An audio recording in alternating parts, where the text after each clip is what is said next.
રચના થવાની છે। એ મંડળના સંગઠનની રચના બાબતે આપણને વિશેષ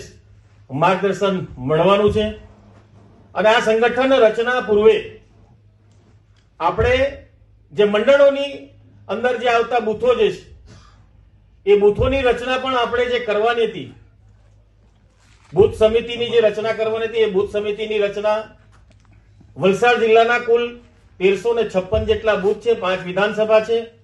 અને 12 જેટલા મંડળો જે છે। તો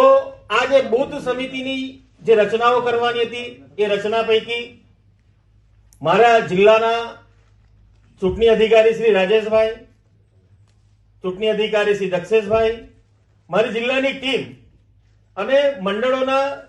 સહયોગીઓ અને મંડળના પ્રમુખ મહામંત્રીશ્રીઓએ ખૂબ જ સારી મહેનત કરીને બૂથ સમિતિની જે રચનાઓ કરી છે એ બદલ જિલ્લાની તમામ ટીમને હું પ્રથમ અભિનંદન આપું છું।